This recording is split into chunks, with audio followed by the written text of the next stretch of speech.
Welcome to Logic and Tech for the lecture number 14 of ICS second year Computer Science।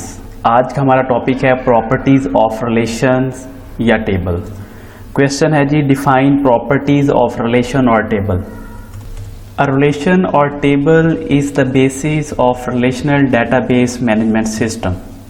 A relation must have the following characteristics. Number 1, no duplicate records, order of rows is not significant, order of columns is not significant, and attributes have to be atomic। ये जितनी भी properties हैं इनको हम next slides के अंदर detail में discuss करेंगे। सबसे पहले जो प्रॉपर्टी हमने डिस्कस करनी है वो है नो डुप्लीकेट रोज। किसी भी टेबल या रिलेशन के अंदर एक रो को रिपीट नहीं करना चाहिए, रोज डुप्लीकेट नहीं होनी चाहिए। मिसाल के तौर पर अगर एक स्टूडेंट का टेबल है तो उसके अंदर रोल नंबर 1 अगर एक रो के अंदर पड़ा हुआ है रोल नंबर 1 का रिकॉर्ड, तो रोल नंबर 1 का रिकॉर्ड दोबारा से उसी टेबल के अंदर रिपीट करने की ज़रूरत नहीं है।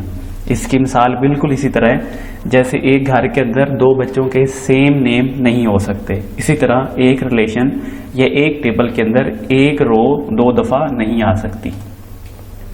In relation 2 or more than 2 rows cannot be same।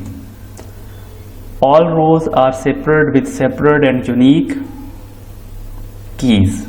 सारी रोज की सेपरेट यूनिक कीज होती हैं। There must be one field। अच्छा जी, यहाँ पे एक स्पेलिंग मिस्टेक है। All rows are separated with separate and unique primary key value। ये जो लफ्ज़ है ये सेपरेट नहीं है, सेपरेटेड है। There must be one field which uniquely identifies the rows from the others। और वो जो फील्ड है जो यूनिकली आइडेंटिफाई करता है वो प्राइमरी की वाला फील्ड है। सेकंड प्रॉपर्टी हमारे पास रिलेशन की है order of rose is not significant. जब हम टेबल के अंदर डाटा स्टोर कर रहे होते हैं या रिकॉर्ड एंटर कर रहे होते हैं तो उन रोज का ऑर्डर सेम रखने की ज़रूरत नहीं है, उनके ऑर्डर का ख्याल रखने की ज़रूरत नहीं है। रोल नंबर 1 के बाद रोल नंबर 5 का डाटा आप स्टोर कर सकते हैं, रोल नंबर 5 के बाद रोल नंबर 3 का डाटा स्टोर कर सकते हैं।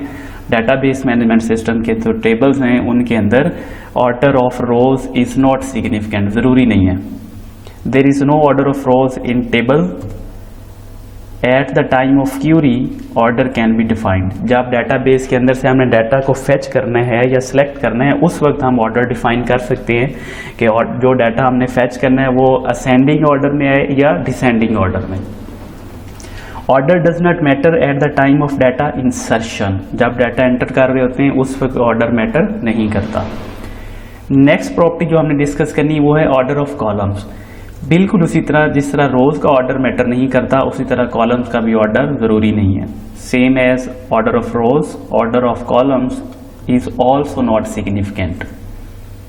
New columns can be inserted at the end of the other columns and these columns can be accessed by their names।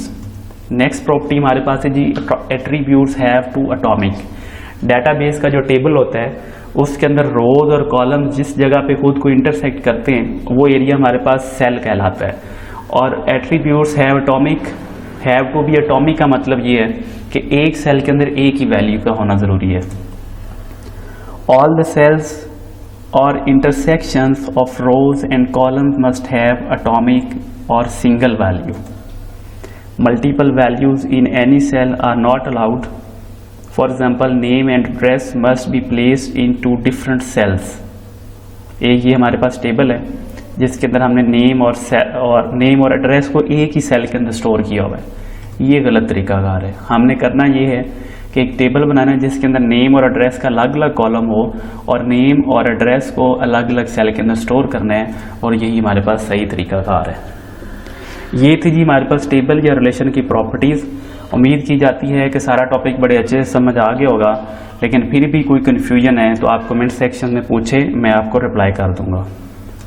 Thank you very much for watching. Stay blessed, stay connected for further videos.